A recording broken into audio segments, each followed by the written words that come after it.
Even when you feel low, you can still go. Even when you feel slow, you can still go.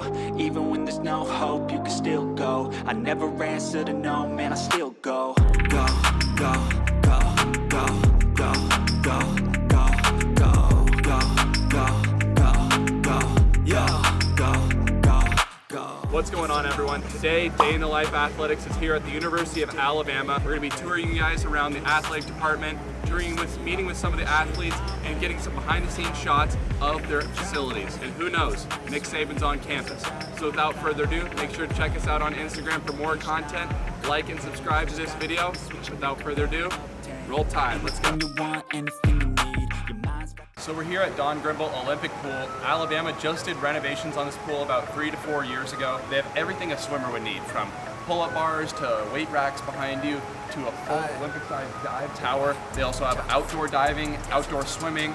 You get the best of both worlds here at Alabama. Alabama has definitely set themselves up over the past few years from going from mid-pack of the SEC to a top SEC school in terms of swimming. The athletic department has been investing plenty of money, and it's easy to see why swimmers would want to come here. Obviously, being in Alabama, it's not the easiest selling point, but once you get out here, I don't see why anyone would want to leave. Georgia-Alabama game, highlights, let's go. That's the Alabama standard. We always watch football, we praise the football team. I love it, I love it.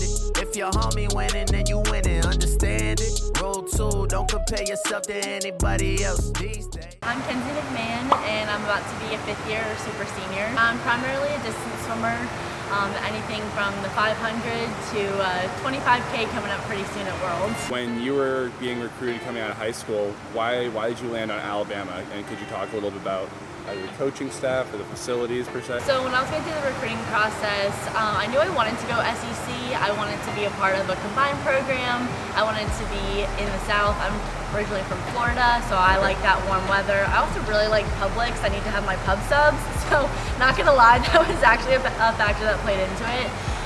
But I was mostly looking at a couple other SEC schools, and then the head coach at the time came down to my club team, and he watched me in one of my races, and he was like, "Hey, like, we're interested. We wanna see if you wanna come on a tour." And so my parents and I did a road trip. We actually did a combo of a couple of different schools, and when I got to Alabama, I absolutely fell in love with the campus. I didn't really know much about the state. It kind of seemed like it was in the middle of nowhere, but it's actually so beautiful. Between the quad, the gorgeous buildings, all of these absolutely incredible facilities that they keep making better and better each year. What are your guys' goals for next year at NCAAs after coming off that 4th place finish? So we definitely want to podium again, move up a little bit in the podium, maybe even get our not only our first individual NCAA title, but hopefully a few of us can do that. I think that would be really incredible. We've had the relay title before, but never an individual, and I know several of us are definitely aiming for that goal. But before NCAA's SECs, and our conference is so crazy competitive, I think we definitely want to move up there as well and be a championship winning team in that aspect, and see if we can be the best SEC team as well as one of the top NCAA teams. Okay, so this is one of the locker rooms.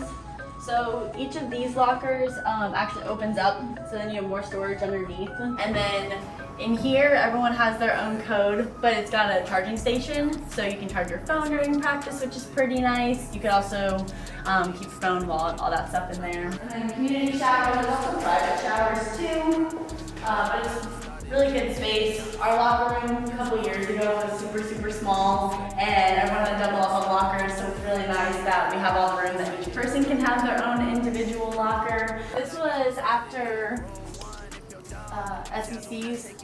The boys ended up getting second, so all of them signed it, and then the women have one as well. We got third, and so we've all signed it kind of as like a commemorative thing. We have our whiteboard where we'll put up our schedule and stuff, but also just like different quotes and encouragement. And then our managers are really great. They always give us like fun little signs, and we do decorations and all that, just to make it feel a little bit more homey. So you guys got 3rd at SECs, but managed to get 4th at NCAAs with arguably some of the better teams in the women's competition coming from the West Coast and then Virginia as well. How did that happen? So SECs is so different just because you need a lot of depth with there being A, B, and C finals. That's something that we're definitely bringing in with our incoming class, is that depth that we'll need to be able to move up the ranks within the SEC. And then at NCAAs, we definitely have a lot of quality points. We were on the podium quite a bit at NCAAs, ranging every stroke from 50 to 1650, which was super exciting. And so I think that's how we were able to definitely move up. But I think the biggest thing with our jump at NCAAs was knowing that that was going to be our goal all along. Fake love come and go, especially when money. We're always hanging out in here. We've got foosball table, we've got a pool table, we'll do some tournaments sometimes. If you have like a weird amount of time between classes, people will come and hang out here. They'll do homework. We've got lots of chairs. We've done some football watch parties, or the past couple of years we've had to do a virtual award ceremony called the Crimson Choice Awards, and that's with all of the different athletic programs.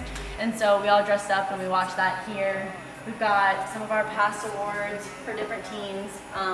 Swim and dive definitely swept the awards this year. We've got TVs everywhere. Here we have our fuel station. It's usually totally stocked up.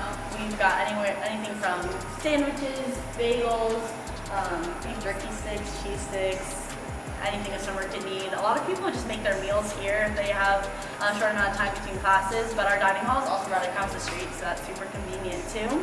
And then in here, we've got a team room / dryland room. Multi-purpose.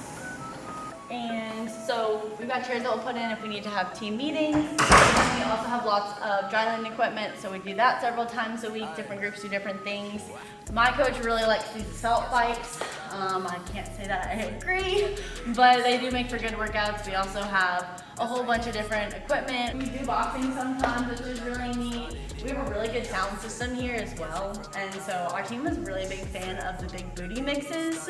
Number 21 just came out, and so we'll listen to those a lot, especially if we're trying to get hyped up during workouts. We heard that there's a rumor that people in the apartments across from the Alabama practice facility have to sign NDAs for the football team. Yeah, so not just a rumor, it's actually true. So a bunch of us live over on that side of campus. It's right across the street from the pool, which is super convenient. But the people who live in like any of the apartments that overlook the practice fields, they're not allowed to film, they're not allowed to talk about anything that football's doing. Last year, some guy was filming Bryce Young and actually got kicked out of his apartment. It's very serious here at Alabama. Could you talk to us about like the vibes at SECs a little bit? SEC is the most exciting meet that I've ever been to. Because it's combined with men and women, it's so loud. We have the extra day compared to most conferences too, and so because of the 5-day format, you would think that there would be like ebbs and flow with energy, but it is 100% of the time. When you're not racing, you're cheering. When you're not cheering, you're trying to get ready for your next race. And so I think it just makes it a really strong environment. Our team, being a combined program, we train with the boys every single day, and so I think that also makes it super supportive because it's so competitive and there's so much depth. It's really anybody's game. I think that there are 5 different schools who have potential to win an SEC title. What are you like most excited for? What are you looking forward to? I'm definitely excited to represent Team USA at the senior level. I've gone to Junior Worlds a couple of times for open water, but this being my first senior meet, I'd like to see what I could do. I've also never done a 25K before, and so part of it will be survival, but I'm hoping that I can just have a good attitude. How do you train for a 25K? We only have a few weeks between when we qualified and when we actually compete. So the only like really big differences I've made to my training is adding a lake workout in per week. I'm actually going to Lake Nickel later today to swim around, practice some open water swimming, but also working on the mental aspect of it because you do have to be focused for anywhere from 5 to hopefully no longer than 6 hours. So I've been reading a lot of books about mental endurance and just how to like switch your focus when the race might not go your way or when things get really tough, because I'm assuming I'm going to get tired at some point during this race. So for everyone who's not a swimmer, could you explain the feeding station a little bit to us? Yes, and so in a 10K or a 25K, you have to fuel your body throughout the race, and so you actually get this feed stick. One of my teammates made me a custom one. He is an engineer, and so it was one of his projects. And it's like it's a cup holder that you put like on the end of basically like a broom that extends. And so in your feed, you can have anything from Gatorade, a goo mix, electrolytes. It doesn't taste very good, but it's basically just like a water bottle You swim past the feed dock, grab it, chug it, check the bottle, and then keep swimming.